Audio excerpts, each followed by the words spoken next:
안녕하세요. 재경관리사 네 번째 시간이고요. 이번 시간에는 회계학적으로는 그렇게 중요한 단어는 아닌데 기준서 중에서 조금 외곽 쪽에 있는 기준서 3개를 배워보도록 하겠습니다. 자, 첫 번째는 보고기간 후 사건이고요. 두 번째는 특수관계자 공시, 세 번째는 중간재무보고라는 기준서를 배울 거고요. 이것과 관련된 내용들은요, 전부 다 계산형 문제가 나오는 단어는 아니에요. 그래서 이론형 문제로 한 문제씩 출제가 되고요. 옛날에는 총 6번이 출제됐었는데 비중으로 보시면요, 보고기간 후 사건이 한 6번 중에 3번 정도 나오고, 중간재무보고가 한 6번 중에 2번 정도 나오고, 특수관계자 공시는 안 나올 때도 있어요. 안 나오면 보고기간 후 사건이 4번 나오고요. 특수관계자 공시는 가끔 한 번씩 나온다. 그래서 비중으로 보시면요, 이렇게 된다고 생각하시고 공부를 준비하시면 돼요. 물론 저는 강의를 다 맞을 수 있도록 준비해 드리겠습니다. 자, 이제 보고기간 후 사건부터 설명드릴게요. 일단 여러분들이 뭘 배워야 되는지를 아셔야 되니까 보고기간 후 사건이 무슨 뜻인지 먼저 설명을 간단하게 드리겠습니다. 우리가 이제 1년에 한 번 보통 회사들이 재무제표를 만드니까, 자, 1월 1일부터 12월 31일까지를 옛날에는 회계연도라고 했었는데 IFRS로 바뀌면서 리포팅 스탠다드로 바뀌면서 보고기간이라는 말을 써요. 1월 1일부터 12월 31일. 그래서 우리가 지금 X1년도에 재무제표를 만들고 있는 상황이라는 걸 아셔야 돼요. 그때 우리 요 12월 31일을 뭐라고 하냐면 재무상태표일 또는 재무제표일이라고 하죠. 그러면 우리는 1월 1일부터 12월 31일까지 발생한 과거 기간에 대해서 우리가 어떤 분계장에 분계를 하고 원장에 전기해서 재무제표를 만드는 건데, 우리가 12월 31일 날 정보 이용자들에게 모든 정보를 제공할 수가 없잖아요. 정리할 것들이 되게 많아요. 기말 결산 분계도 하고 여러 가지 자료들도 받아야 될 게 많습니다. 그래서 우리나라 외관법에서는 다음 연도 X2년 3월 31일까지 공시하도록 요구를 하고 있어요. 그러면 이전 어느 날에 재무제표를 발행하고 승인하는 날이 필요할 거예요. 그래서 재무제표를 회사 입장에서 승인하는 날이 필요한데, 이 재무제표 승인일은 사실은 주주총회에서 승인을 합니다. 그런데 우리나라 상법상 2주 전에 이사회의 승인을 받아야 돼요. 근데 우리나라 같은 경우에는 이사회에서 재무제표를 승인한 게 주주총회에서 재무제표가 바뀌지가 않아요. 그래서 이 재무제표 승인일을 이사회 승인일이라고 보고요. 혹시나 재무제표가 이사회 승인일을 날 승인한 것이 주주총회에서 교체가 됐다. 그러면 주주총회 날을 재무제표 승인일이라고 봅니다. 그래서 일반적인 경우는 이사회 승인일이라고 해요. 그러면 X2년도에 여기서부터 여기까지 전년도 재무제표에 반영할 사건은 아닌데 여러 가지 거래나 사건이 반영될 수 있는 거죠. 발생할 수 있는 거죠. 그것을 우리가 뭐라고 하냐면 보고기간 후 사건입니다. 그러면 이 보고기간 후 사건이 일어나고 나서 우리가 재무제표를 만들고 있기 때문에 이 보고기간 후 사건을 재무제표에 반영할 것인지 말 것인지가 필요한 거예요. 그래서 수정을 요하는 사건이 있고 수정을 요하지 않는 사건이 있습니다. 그래서 여러분들 시험에는 요거 두 개를 잘 구분하느냐, 그것을 물어보는 문제들이 시험 문제에 출제된 거예요. 그럼 이것을 판단할 때 어떻게 하시면 되냐면, 수정을 요하는 사건은 이렇게 생각하시면 돼요. 우리가 12월 31일 날 사건이 존재를 했어요. 어떤 거래나 사건이. 근데 이 금액을, 회계는 불확실성이 존재하기 때문에 추정된 금액이에요. 근데 이 추정된 금액이 만약에 보고기간 후 사건 안에 확정이 됐다. 그럼 재무제표는 당연히 확정 숫자로 들어가야 되니까 전년도 재무제표를 수정해서 공시를 하셔야 됩니다. 이것을 수정을 요하는 사건이라고 하고요. 이 수정을 요하는 사건은 이제 가장 대표적인 게 우리가 X1년도에 소송을 이미 당한 거예요. 그래서 존재하는 사건이야. 그래서 변호사한테 물어봤더니 소송을 1억만큼 당해서 그것만큼 충당부채를 잡으라 그랬는데 이 시점 안에 판결이 난 거죠. 근데 저는 1억을 재무제표에 반영했는데 확정 판결이 2억으로 났다. 그럼 당연히 수정을 하셔야 돼요. 충당부채를 2억으로 바꾸셔야 돼요. 그래서 가장 대표적인 게 소송 사건이 있습니다. 그 다음에 이제 두 번째, 자산에 손상이 있는데요. 손상차손.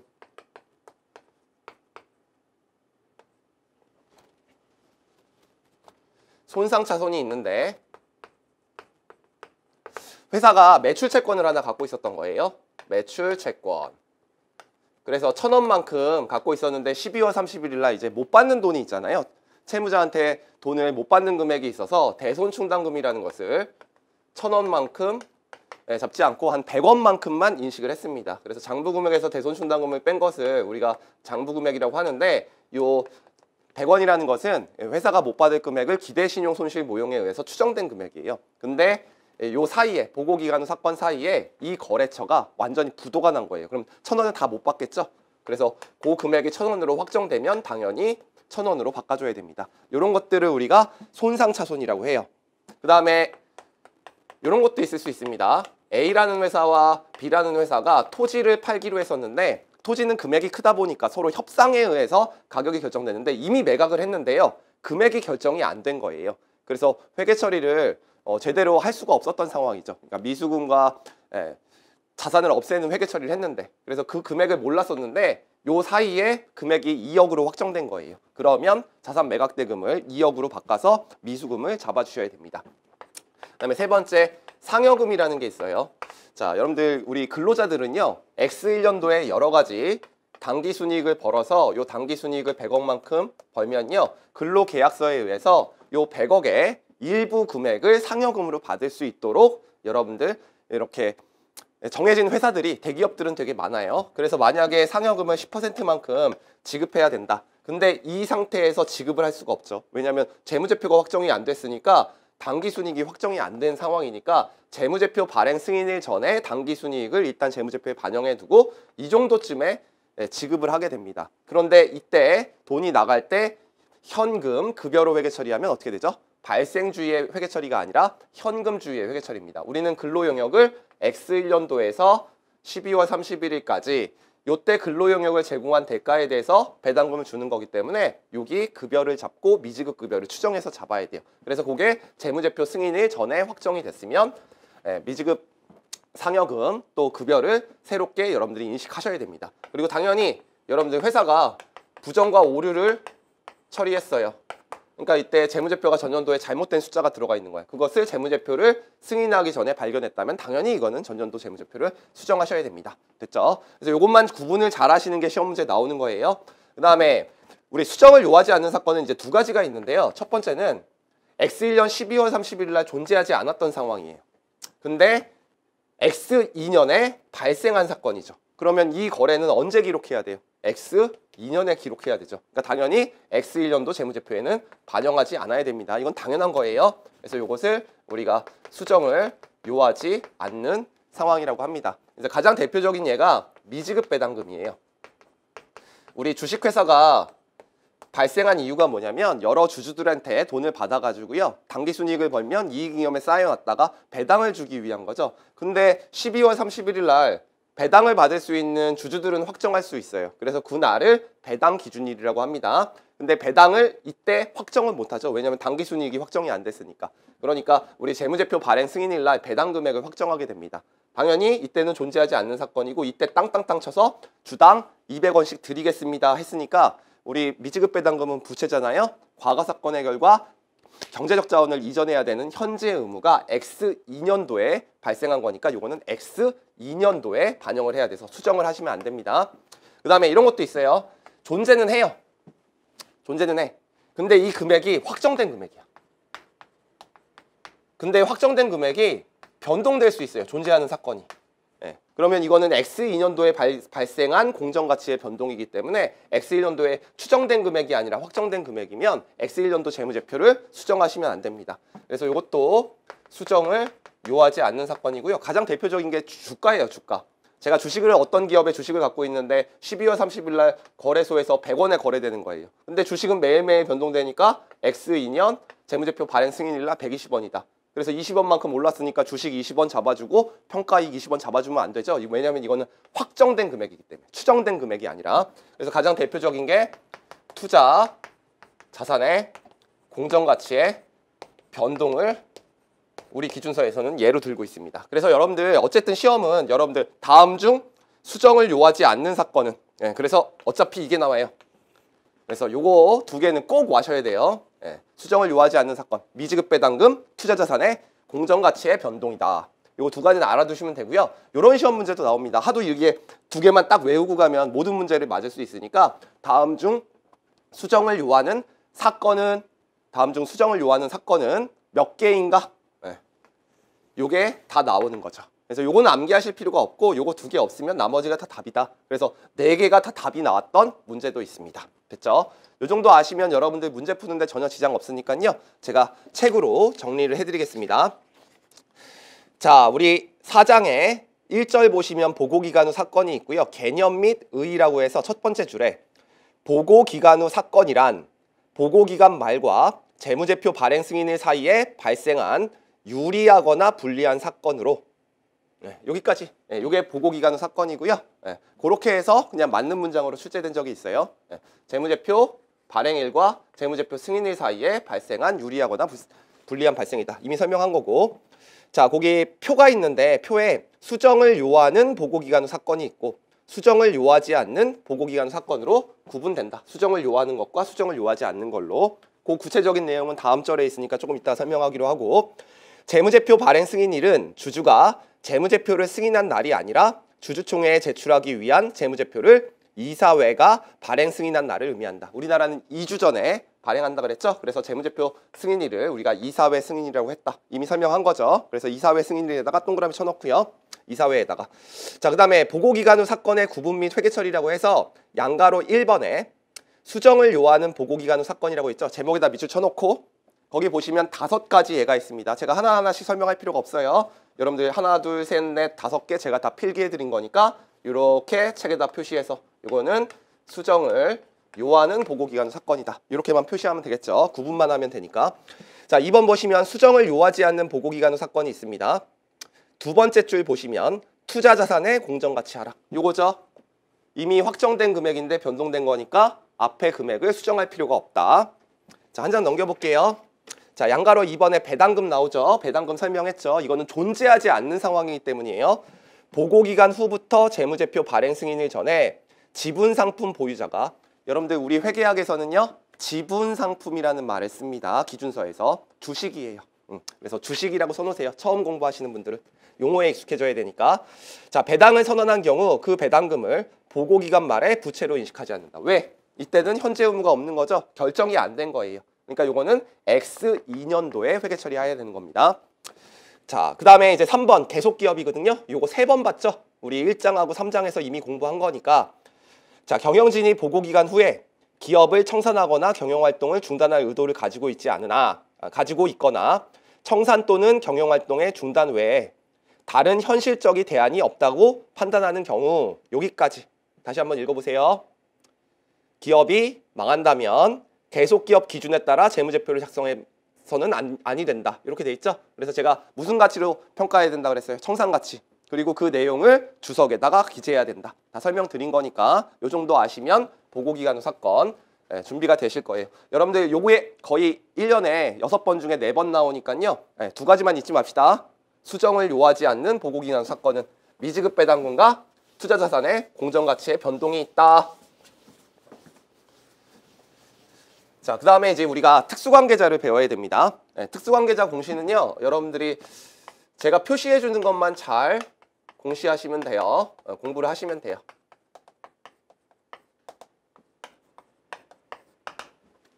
여러분들 우리나라에는요 계열사들이 되게 많죠. S그룹이라고 하면 S전자도 있고 S생명도 있고 S화재도 있습니다. 이런 사람들을 우리가 특수관계자라고 해요. 그러면 이제 특수관계자끼리 거래를 하기도 해요.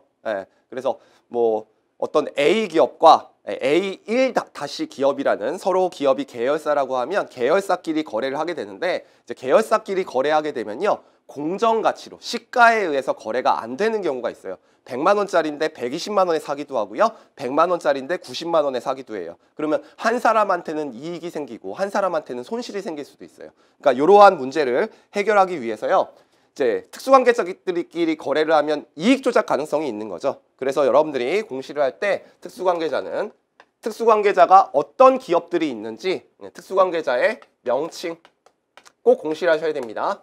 그래서 재무제표를 보시면요. A기업의 지분관계가 있는 모든 거래처를 거의 다 공시하고 있어요. 그 다음에 두 번째, 거래 내역.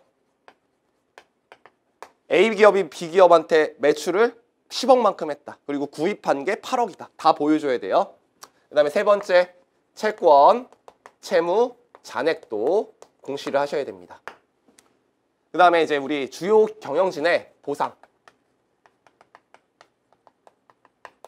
돈을 얼마나 받아가는지 이 금액들을 공시하도록 되어 있습니다. 그래서 일단 특수관계자와 이런 내역들을 공시하는 이유는 이익 조작 가능성이 있기 때문이에요. 그럼 여러분들이 이제 어떤 기업들이 특수관계자인지 알아야 되는데 그 특수관계자인지 아는지 모르는지는 우리가 사실은 고급회계라는 학교의 커리큘럼을 배우셔야지 아는 거예요. 근데 여러분들이 고급회계 중에서 일부만 여러분들 시험에 나오기 때문에 제가 회계 처리는 보여드리지 못하지만 그러한 내용들을 설명할 거예요. 우리가 재무제표를 만들 때요.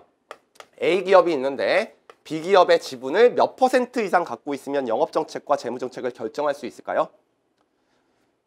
주식회사는 주식 한 개당 한 개의 의결권을 주기 때문에요. 50%에서 한 주 이상 갖고 있으면 이 회사를 지배할 수 있습니다. 그래서 영업정책과 재무정책을 결정할 수 있는 능력을 우리가 지배력이라고 합니다. 뭐라고 한다고요? 지배력. 그러면 A 회사는 B 회사가 있는데 법적으로는 독립된 실체지만요. 사실상 보면 같은 회사죠. A 회사가 B 회사한테 사장을 보낼 수 있기 때문에 그래서 회계는 이렇게 법적인 형식으로 A 회사 재무제표, B 회사 재무제표를 따로 만드는 게 아니라요. 두 회사 재무제표를 같은 회사라고 생각하고 재무제표를 만듭니다. 물론 논리적으로 안 맞는 분계를 없애버려요. 근데 여러분들 시험에는 안 나오니까 그 재무제표를 우리가 연결 재무제표라고 합니다. 그때 요 A기업을 우리가 뭐라고 하냐면 지배기업이라고 해요. 뭐라고 한다고요? 지배기업. 그리고 B기업을 우리가 뭐라고 하냐면 종속기업이라고 합니다. 종속기업. 그래서 요 A기업과 요 B기업은 당연히 특수관계자겠죠. 주식으로 연결돼 있으니까. 이 회사 사장이요. 이 주식 갖고 있으니까 의결권 다 행사해서 여기 있는 모든 이사나 감사 같은 사람을 다 채용하게 돼요. 그러니까 특수관계자가 됩니다. 요게 첫 번째. 그 다음에 이제 두 번째. 요것보다는 지분이 좀 작은데요. 우리가 동업을 할 수도 있어요. 그래서 지금은 이제 두 번째 동업의 회계 처리를 배울 텐데 A기업과 B기업이요. C기업의 지분을 50% 동일하게 갖고 있습니다.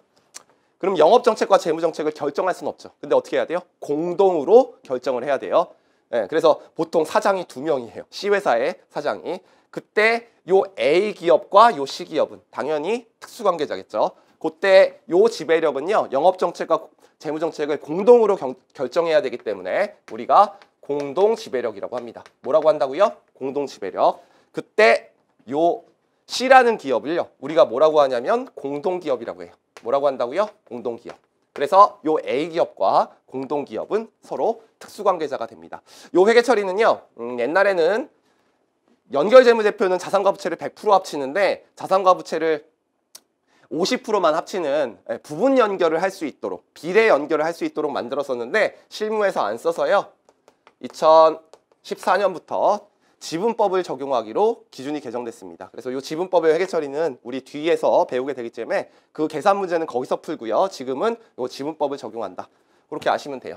그 다음에 50%는 미만으로 갖고 있는데요. 그래도 어느 정도 지분을 갖고 있으면요. 영업정책과 재무정책에 참여는 할 수 있어요. 결정은 못하지만 내가 지분을 한 30% 정도 갖고 있으면 그 회사의 영업정책과 재무정책을 참여는 할 수 있습니다. 그래서 A회사가 B회사의 지분을 20% 이상 갖고 있으면요. 영업정책과 재무정책을 참여할 수 있는 능력이라고 해서 유의적인 영향력을 갖고 있다고 하고요. 요 B회사를 우리가 뭐라고 하냐면 관계기업이라고 해요. 뭐라고 한다고요? 관계기업. 그래서 이럴 때는요. 매각 목적의 주식이 되지 않는 거예요. 이 회사 망할 때까지 경영정책에 참여하기 때문에 회사가 망할 때까지 계속 주식을 보유하니까 공정가치로 평가하지 않고요. 우리 그 회사가 청산한다고 가정하고 그 회사의 자본에 지분율을 곱해서 평가를 하게 됩니다. 그래서 이것도 지분법을 적용하게 됩니다. 우리는 요거 회계 처리를 배우는 건 아니고요. 우리는 특수관계자를 지금 배우고 있으니까요. 특수관계자는 요 A가 개인이 될 수 있고 기업이 될 수 있는데요. 개인이든 기업이든 요 A와 요 종속기업, A와 공동기업, A와 관계기업 이렇게 시험 문제가 나올 때도 있고요. A와 지배력을 갖고 있고 A와 공동지배력을 갖고 있고 A와 유의적인 영향력을 갖고 있으면 서로 특수관계자다. 이렇게 나올 수도 있어요. 그리고 또 요 B기업이나 A기업에는 사장님들이 있죠. 그러니까 등기이사라고 해요. 여러분들이 보통 그냥 이사님 부르는 게 아니라 법에다가 기록해놓은 이사가 있어요. 보통 상장회사들은 3명 정도 기록을 해야 되거든요. 그런 사람들을 우리가 뭐라고 하냐면 주요 경영진이라고 합니다. 그래서 요 주요 경영진 해당하는 사람들은 요 B회사와 당연히 특수관계자겠죠. 그래서 여러분들 잊지 말아야 될 거 주요 경영진, 지배력, 공동지배력, 유의적인 영향력이 들어가면 다 특수관계자다. 그것만 기억하시면요. 여러분들 시험 문제 틀리지는 않을 거예요. 그리고 요게 거의 뭐 3년 동안에요. 지금 한 번인가 두 번밖에 출제가 안 됐어요. 다음 중 특수관계자가 아닌 것은 이런 식으로 나온 적이 있거든요. 물론 다른 문제도 있는데 그때 시험 문제 나왔던 게 요거 4개 빼고 단순한 거래처이다. 그러면 요건 틀린 거예요. 요게 오답으로 나올 가능성이 가장 큽니다. 자, 특수관계자의 공시 책으로 좀 정리를 해볼게요. 특수관계자의 공시의 목적이 돼 있어요. 그냥 제가 설명드렸어요. 이익 조작 가능성이 있어서 특수관계자의 거래는 주석으로 꼭 공시를 해야 된다. 그런 좋은 얘기들이 있어요. 그래서 책 한번 읽어보시면 됩니다. 자, 두 번째 특수관계자의 범위. 그건 중요합니다. 두 가지가 나와 있어요. 박스가 두 가지가 있는데 첫 번째 1, 2, 3번은 요게 개인일 경우. 요게 A가 개인일 경우. 그쵸? 우리나라는 대주주가 있기 때문에. 그래서 1, 2, 3번 묶으시고 위에 개인일 경우라고 써 있으니까 개인일 경우. 그때 뭐라고 써 있어요? 지배력 들어가 있죠. 지배력 동그라미. 두 번째 공동지배력 동그라미. 세 번째 유의적인 영향력 동그라미. 그리고 주요 경영진 동그라미. 그럼 특수관계자인지 판단되겠죠? 설명 다 끝났고요. 자, 그 다음에 기업인 경우 나와 있죠. 한 장 넘기시면 기업일 경우엔 7가지가 있습니다. 그래서 요게 기업일 경우. 그래서 지금 A라는 사람이 기업인 거예요. 기업. 자, 그러면 1번 볼게요. 기업과 보고기업이 동일한 연결 실체 내의 일원인 경우. 우리는 법적인 형식보다 경제적 실질을 중요시하니까 A기업이 B기업의 주식을 50%에서 한 주 이상, 다른 말로 과반수라고 합니다. 그러면 법적으로는 독립된 실체지만 경제적 실질로는 같은 회사예요. 다 S그룹사예요. 그래서 요것들을 우리가 뭐라고 하냐면 연결 실체라고 합니다. 제가 지금 노란색으로 박스 친 거를 우리가 연결 실체예요. 요걸 하나의 회사로 보고 회계 처리하는 것을 연결이라고 하니까 연결 실체 내의 지분은 특수관계자다. A와 B 특수관계자라는 거예요. 설명 다 끝난 거죠 이미. 자, 2번 볼게요. 한 기업이 다른 기업의 관계기업이나 공동기업인 경우. 관계기업, 공동기업 동그라미 쳐놓고 다 설명했죠. 공동기업, 관계기업. A, B가 기업일 경우에. 자, 3번 볼게요. 두 기업이 동일한 제3자의 공동기업인 경우. 공동기업에다 동그라미 쳐놓고. 요거죠, 요거. 자, A기업이 B기업과 5대 5로 투자를 한 거예요. 그 다음에 A기업과 C기업이 5대 5로 투자한 거예요. 이거 D기업이라고 합시다. 그리고 이게 E기업이에요. 그러면 한 기업이 같은 기업의 공동기업의 일원이니까 얘랑 얘랑 특수관계자고 얘가 얘랑 특수관계자니까 얘랑 얘도 당연히 특수관계자겠죠. 얘가 모든 의사결정을 하니까. 그 얘기죠. 두 기업이 동일한 제3자의 공동기업인 경우. 두 기업이 동일한 제3자의 공동기업인 경우. 그래서 이것도 설명드렸고 이게 제일 어려워요. 3번이. 그 다음에 4번. 제3자의 기업이 한 기업의 공동기업이고 다른 기업의 관계기업인 경우. 이것도 뭐 요 D기업이 있는데 요 D기업이 30%만큼 가지고 있는 A, B, C, D, E, F기업을 갖고 있으면 요게 관계기업이고 요게 공동기업이죠. 둘 다 특수관계자니까 얘네 둘도 특수관계자입니다. 그 얘기죠. 그 다음에 5번은 조금 이따 설명할게요. 6번 보시면 기업이 특수관계자 개인에 의해서 지배 또는 공동지배되는 경우. 그래서 요 사람이 개인일 경우. 우리나라 같은 경우는 대주주가 많으니까 요 공동기업, 관계기업 경우에 당연히 특수관계자입니다. 그 다음에 보고기업의 지배력 또는 공동지배력이 있는 경우로 식별된 특수관계자 개인이 기업에 유의적인 영향력이 있거나 그 기업의 주요 경영진의 일부인 경우. 딱 보시면 지배력, 공동지배력, 유의적인 영향력, 주요 경영진 다 들어가 있죠. 그거 그러니까 여러분들이 이 용어들만 딱 외우시면 특수관계자인지 아닌지 판단할 수 있고 단순한 거래처이다. 그게 답이다. 그 다음에 5번은 조금 이제 여러분들 아셔야 되는데 기업이 보고기업이나 그 보고기업과 특수관계자에 있는 기업의 종업원 급여를 위한 퇴직급여 제도인 경우에 보고기업과 특수관계자에 있다고 돼 있습니다. 그 제도의 책임 사용자도. 그러니까 이건 무슨 말이냐면 이제 여러분들이 나중에 회사에 입사하면요 퇴직금을 받게 돼요. 근데 그 퇴직금을 기업에서요 그냥 갖고 있어서 너좀 퇴사할 때 한 번에 주는 게 아니라 어떤 보험회사에 돈을 굴리게 돼요. 그래서 주식과 채권을 사게 됩니다. 또 정기예금에도 가입해 두고요. 안전하게 하기 위해서. 그러면 예를 들면 삼성전자라는 회사가 보험에 가입해 두고 또 삼성 뭐 SDS라는 회사가 보험에 가입해 둬요. 근데 계열사가 있잖아요. 그러니까 아마도 삼성 생명의 모든 퇴직금 제도를 가입해 놨을 거예요. 그쵸? 예, 그러면 요것과 관련된 모든 사람들은 퇴직금 제도가 이제 돈으로 관련되어 있기 때문에 상당히 금액이 큽니다. 그래서 전부 다 특수관계자로 봐요. 그 내용이 몇 번이냐? 5번이고요. 요것과 관련된 회계 처리는 종업원 급여에서 배우도록 하겠습니다. 자, 그 다음에 지배 종속기업 간의 특수관계자의 주석을 공시하는데 지배기업과 그 종속기업 사이의 관계는 거래 유무에 관계없이 공시하다. 이거 되게 중요해요. 거래 유무에 관계없이 공시합니다. 왜냐하면 이익 조작 가능성이 있어서 사실 거래가 있는 회사만 공시를 해야 되는데요. 잠재적인 거래가 발생할 수 있기 때문에 거래 유무에 없이 공시합니다. 거기다 별표 쳐놓고요. 거래가 없으면 공시하지 않는다. 그거 한번 출제됐었어요. 최근에 3년 동안에 2번밖에 해답이 없었어요. 요 거래처랑 그거 기억하시고요. 자, 기업은 지배기업의 명칭을 공시한다고 돼 있어요. 근데 다만 최상위 지배자와 지배기업이 다른 경우에 최상위 지배자의 명칭도 공시한다고 돼 있죠. 그러니까 회사가요, 우리나라 같은 경우에는 좀 복잡하기 때문에 A 회사가 B 회사의 지분을 80% 갖고 있고요.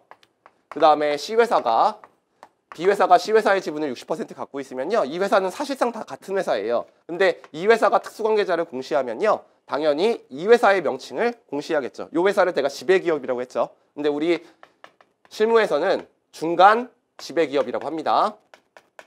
그리고 요 A 회사를 최상위 지배기업이라고 해요.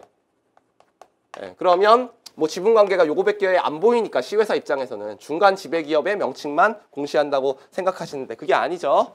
얘가 사실상 모든 정책을 다 결정하는 거예요. 그래서 보통 지주회사라고 하죠. 그래서 이 회사의 명칭도 꼭 공시하셔야 됩니다. 최상위 지배기업. 그 얘기예요. 우리가 실무에서는 요거 부자손이라고 합니다. 자, 그 다음에 주요 경영진의 주석 공시를 하셔야 돼요. 그래서 주요 경영진이 돈을 얼마나 받아갔는지 요거는 이제 공시를 하시는데 4가지가 있고요. 5가지가 있습니다. 첫 번째, 단기 종업원 급여. 월급이 얼마인지. 그 다음에 퇴직급여. 매년 말 퇴직금을 일단 쌓아놔요. 그런 다음에 나중에 지급하거든요. 회계는 발생주의이기 때문에 퇴직급여.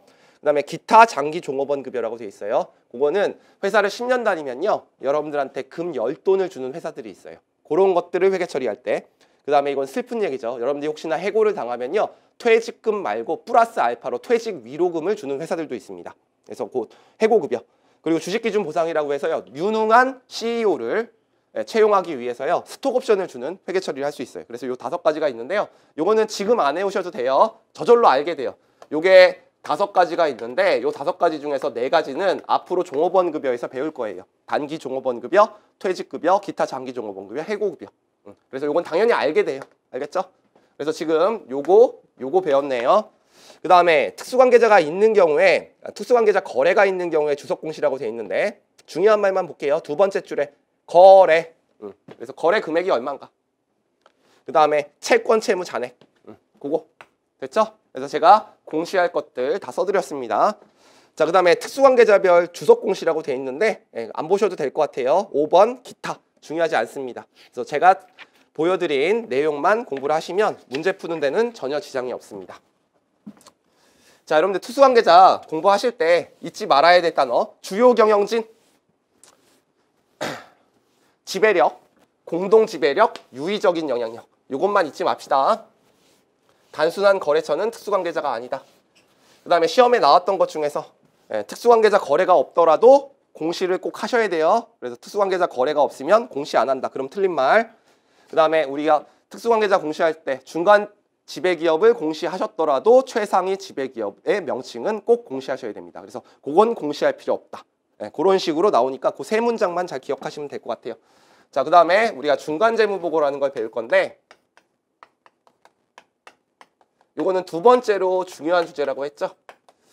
제가 그냥 간단하게 설명을 해드릴게요. 우리가 1월 1일부터 12월 31일까지 보고기간이라고 하는데 어떤 주주가 7월 1일 날 주식을 매입하려고 의사결정을 합니다. 그러면 1년에 한 번 재무제표를 만들면 전년도에 만들었던 재무제표 가지고 의사결정을 할 거예요. 그런데 요 1월 1일부터 7월 1일까지 거래나 새로운 사건이 발생할 수 있는데 이때 무슨 일이 일어날 수 있냐면 새로운 사업에 진출한다거나 아니면 회사에 화재가 난다거나 경쟁업체가 너무 잘 나간다거나 근데 그게 재무제표에 반영되어 있지 않으면 회사는 또는 주주는 우리가 피해를 볼 수 있습니다. 그래서 정보로서의 능력을 상실하기 전에 제때 정보를 보고하기 위해서 우리는 중간 재무보고라는 걸 해요.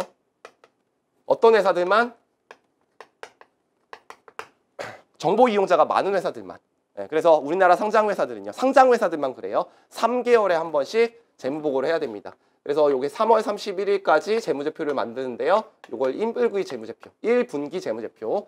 그리고 6월 31일까지 재무제표 만드는데 요걸 2분기 재무제표 또는 반기 재무제표라고 해요. 그 다음에 9월 30일 날 또 만들어요. 요거를 3분기 재무제표라고 하고요. 그 다음에 맨 마지막엔 1년치를 다 만들겠죠. 그래서 요것을 연차 재무제표라고 합니다. 요 중간 재무보고를 하는 이유를 재무보고를 위한 개념체계의 질적 특성과 관련해서 쓰라. 그러면 적시성이라고 생각하시면 됩니다. 그러면 우리가 첫 번째 중간 재무보고의 뜻을 아셔야 돼요. 한 회계기간, 한 회계 연도보다 요게 1년이죠. 짧은 기간을 대상으로 만드는 우리가 재무제표라고 합니다. 우리 파이낸셜 스테이트먼트 재무제표 약자라고 쓰기로 했어요. 그럼 중간 재무보고를 할 때는 뭘 만들어야 되느냐? 우리 연차 재무제표랑 내용이 똑같습니다. 그래서 재무제표 만들 때는요. 일정 시점에 재무상태를 나타내는 표, 재무상태표, 일정 기간 동안의 경영성과를 나타내는 표, 포괄손익계산서, 그리고 자본의 변동사항을 나타내는 자본변동표, 그리고 현금의 변동 내역을 보여주는 표, 현금흐름표와 주석을 공시하시면 돼요. 내용이 똑같으니까 이건 따로 외울 필요가 없는 거죠. 우리가 3장에서 이미 배운 거니까. 그 다음에 이제 네 번째, 제시되어야 하는 기간이 있어요. 요게 조금 어렵거든요. 그리고 여러분들 시험에 오답으로 요게 제일 많이 나오니까요. 요거는 별표 쳐놓고. 자, 우리가 2분기 재무제표를 한번 만들어 본다고 할게요. X2년 2분기. 근데 우리나라는 X2년 2분기 재무제표 만들 때 전년도 재무제표 같이 비교 공시하잖아요. 그러니까 지금 당기는 X2년이고요. 그 다음에 전기는 X1년입니다. 근데 이게 연차 재무제표를 만들 때는요. 재무상태표를 만들 때 2분기니까 6월 30일이죠. 그러니까 X2년 6월 30일 기준으로 만들어요. 그럼 비교 공시를 하실 때 X1년 6월 30일로 만든다고 생각해요. 절대 안 돼요. 왜냐하면 우리 손익계산서가 여기서부터 12월 31일부터 여기까지 6개월 기간 동안에 당기순이익이 100원만큼 버는 건데 6월 30일이면 요때 이익이익이 50원이었다면 100원을 더하면 150원이 되지 않잖아요. 왜냐하면 12월 31일부터 6월 30일까지 번 게 당기순이익이니까. 그래서 요게 바뀝니다. 요게 X1년 12월 31일이에요. 그래서 여러분들 당의 중간기간 말과 전기 말 비교표시 재무제표 같은 기간이 아니에요. 그래서 요거 갖다가 장난을 치고요. 요 숫자가 나올 때도 있어요. 표가. 알겠죠? 요거 주의하시고. 그 다음에 이제 IS인데요. IS는 X1년, 지금 X2년이죠. 단기가. 자, 1월 1일부터 6월 31일까지 이제 공시를 하시는데 그렇게 공시하시는 게 아니라 우리가 3월 30일까지를 1분기라고 하고요. 여기서부터 여기까지를 2분기라고 하니까 당해 기간은 요걸 말해요. 4월 1일부터 6월 30일. 그러니까 요것도 공시하셔야 되고 누적 기간도 공시하셔야 돼요. 둘 다. 3개월과 그다음에 반기 전체. 그래서 요것도 공시하시고요. 4월 1일부터 6월 31일까지 공시를 하셔야 됩니다. 그래서 요걸 뭐라고 하냐면 당해 기간이라고 하고요. 요거를 누적 기간이라고 합니다. 요것을 전년도의 동일한 기간과 비교를 하셔야 돼요. 그래서 손익계산서는 좀 그리기 복잡하네요. X1년 4월 1일, 6월 30일, 그리고 X2년 1년 1월 1일, 6월 30일. 그래서 손익계산서는 당기의 당해 기간과 직전 연도 동일 기간을 비교하는 식으로 만든다. 틀린 거예요. 당해 기간과 누적 기간. 두 개가 다 들어가야 돼요. 그래서 요것 갖다가 장난을 많이 쳐요. 그 다음에 시험 문제 쉬운 거는 IS는 X2년 기간 말과 동일 기간을 비교하는 재무제표다. 그래서 요거 두 개 갖고 장난을 많이 치니까 요 문장 기억하시면 되고. 근데 자본 변동표와 현금흐름표도요. 원래는 어떻게 하셔야 되냐면 당해기간과 누적기간 다 그릴 수 있어요. 근데 요거는 이제 나중에 여러분들과 저와 공부를 하시면 현금흐름표 같은 거 맨 마지막에 공부를 하시면 저한테 질문을 많이 하세요. 원래 어려운 단원이에요. 어려운 단원. 그러니까 실무적으로도 2개 그리는 게 너무 힘든 거죠. 그러니까 요거는 한 번만 그릴 수 있도록 바꿔놨습니다. 1월 1일, 6월 30일, 그리고 X1년 1월 1일, 6월 30일. 그래서 요거는 누적기간만 그리시면 돼요. 그래서 누적기간, 동일기간과 비교하는 재무제표. 그래서 요것만 2개 그리시면 되네요. 여러분들 시험에는 요거 숫자로 나올 때도 있고요. 아니면 요거 갖다가 말장난해서 요거 빼먹고 시험 문제 내니까 요거는 꼭 기억하셔야 됩니다. 요 정도 아시면 문제 푸는데 전혀 지장 없으니까 요건 책으로 좀 정리를 할게요. 자, 84페이지. 자, 중간재무 보고서는 한 회계 연도보다 짧은 회계 기간, 요걸 중간기간이라고 하는 거죠. 대상으로 하는 재무제표를 말한다. 중간 재무보고를 하는 가장 중요한 이유는 회계 정보를 제때에 보고하기 위해서죠. 적시성을 확보하여. 그래서 적시성에다 동그라미 쳐놓고. 그래서 우리 앞에 문제에 중간 재무보고는 적시성을 희생한다. 그리고 신뢰성을 높인다. 거꾸로 돼 있었죠. 풀어봤던 문제예요. 그 다음에 용어의 정의, 중간기간, 한 회계기간보다 짧은 회계기간. 그래서 요거를 우리가 뭐라고 하는 거예요? 중간기간이라고 합니다. 요 용어를. 그 다음에 중간 재무보고서, 그거를 중간기간에 대한 재무보고. 요 말이죠, 그냥. 중간 재무보고. 똑같은 말이니까 넘어갈게요. 그 다음에 중간 재무보고서의 종류라고 되어 있는데요. 재무상태표, 포괄손익계산서, 자본변동표, 현금흐름표, 주석으로 되어 있다. 다 배운 거죠? 근데 앞에 뭐만 붙어 있냐면 요것만 붙어 있어요. 요약.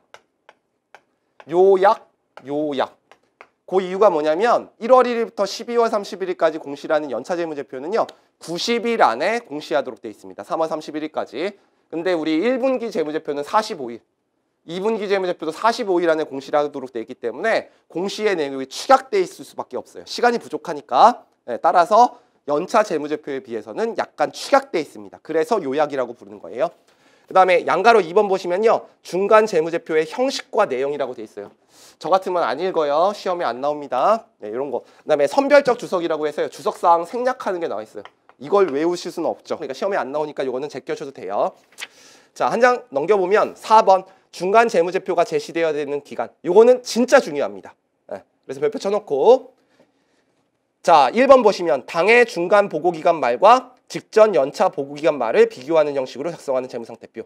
직전 연차 보고기간 말 거기다 표시해놓고 요거 전기말이라 그랬죠. 우리 이익잉여금 여기다가 6개월치 당기순이익 더하면 왁구 이익잉여금 맞추기 위해서 요거. 그 다음에 당해 중간기간과 당해 회계연도 누적기간을 당해 기간과 그 다음에 누적기간을 직전 회계연도 동일기간과 비교하는 재무제표. 그래서 요거 갖고 장난 많이 쳐요. 당해기간, 누적기간을 빼서. 그 다음에 3번 당해 누적기간, 그 다음에 당해 누적기간을 자본변동표, 현금흐름표. 그래서 요거는 누적기간, 누적기간만 그리면 된다. 2개 그리면 너무 복잡하니까. 그래서 요거 알아두시면 되고 그 밑에 박스가 있죠. 재무상태표, 포괄손익계산서, 자본변동표, 현금흐름표를 그리는데 X2년 2분기 재무제표 그릴 때 뭘 공시해야 되는지 나와 있고 이 필기랑 완전 동일한 거 아시겠죠? 제가 책을 다 외워서 공시를 하니까. 그 다음에 양가로 5번은 안 보셔도 될 것 같아요. 연차재무제표의 공시. 그 다음에 이제 87페이지에 인식과 측정이 있는데요. 요거는 조금 공부를 하셔야 돼요. 자, 일단 연차 기준과 동일한 회계 정책을 쓰셔야 됩니다. 뭐 아직 구체적인 내용 안 배우셨겠지만 우리 재고자산 단가평가 방법은 선입선출법, 이동평균법, 개별법 같은 거 인정하거든요. 그러면 당연히 전체 재무제표 1년치를 선입선출법 쓰고 있는데 중간기간은 이동평균법 쓰면 안 되겠죠. 그 다음에 유형자산을 쓰고 있는데 우리가 유형자산을 원가모형과 재평가모형 선택할 수 있는데 연차재무제표에서는 원가모형 쓰고 중간재무보고에서는 재평가모형 쓰면 당연히 비교가 안 되겠죠. 당연히 합치면 일치해야 되는데 1분기, 2분기, 3분기, 4분기를 다 합치면 금액이 연차재무제표랑 일치해야 되니까. 그래서 연차 기준과 동일한 회계정책을 써야 된다. 이건 제목에다만 기억하시면 돼요. 그 다음에 양가로 2번과 양가로 3번이 이제 시험에 여러분들 가끔 나왔어요. 계절적, 주기적 또는 일시적인 수익.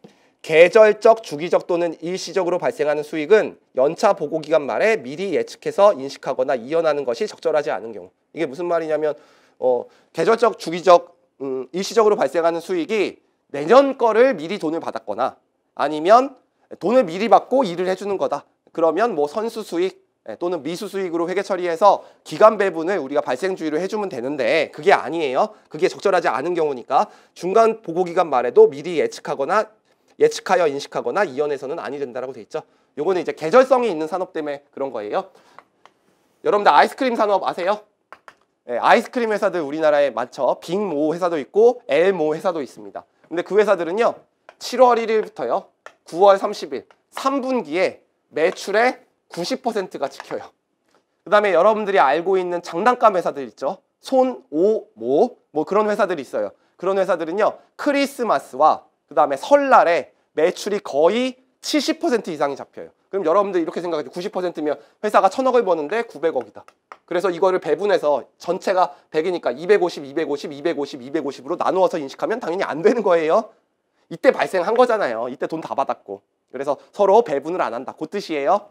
그 다음에 연중 고르지 않게 발생하는 원가. 만약에 회사가 기업이 건물이 없어서 임차료를 지급했어. 그러면 임차료면 당연히 이게 1200억 정도 임차료가 발생했다. 그럼 100억씩 한 달에 배분을 하면 되는 거예요. 이건 당연히 연중 고르게 발생하는 원가니까. 근데 요거에 대한 아이스크림을 만드는 비용, 매출 원가가 700억만큼 발생했다. 그러면 이걸 배분하면 돼요? 안 돼요? 안 되죠. 수익은 3분기에 다 인식했으니까 비용도 배분하지 않으면 됩니다. 그렇죠? 그래서 뭐라고 돼 있냐면 연중 고르지 않게 발생하는 원가는 연차 보고기간 말에 미리 비용으로 인식하거나 이연하는 것이 타당한 방법으로 인정되는 경우. 요거 임대료 같은 거, 임차료 같은 거. 요거는 중간 재무 보고서에서도 이제 동일하게 처리를 하는데 그렇지 않은 원가. 요거는 그냥 일시적으로 수익 비용 대응의 원칙에 맞춰서 비용을 인식하시면 됩니다. 자, 그다음에 이전에 보고낸 중간 기간에 대한 제작성. 요거는 이제 회계 변경과 관련된 내용인데 여러분들 시험에 안 나옵니다. 그래서 이렇게 X 치시면 돼요. 우리 문제 한번 풀어보겠습니다. 자, 1번 볼게요.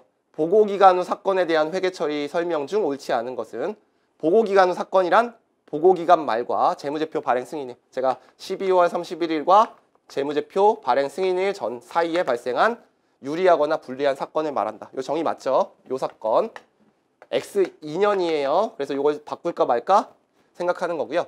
재무제표 발행 승인일이란 주주가 재무제표를 승인한 날이 아니라 주주총회에 제출하기 위해 재무제표를 이사회가 발행 승인한 날을 의미한다. 우리나라 같은 경우에는 2주 전에 이사회에 통과를 시켜야지 주주총회에서 승인을 받을 수 있다 그랬죠. 우리나라 상법상. 그래서 이사회 승인일을 재무제표 발행 승인일로 봅니다. 맞는 말.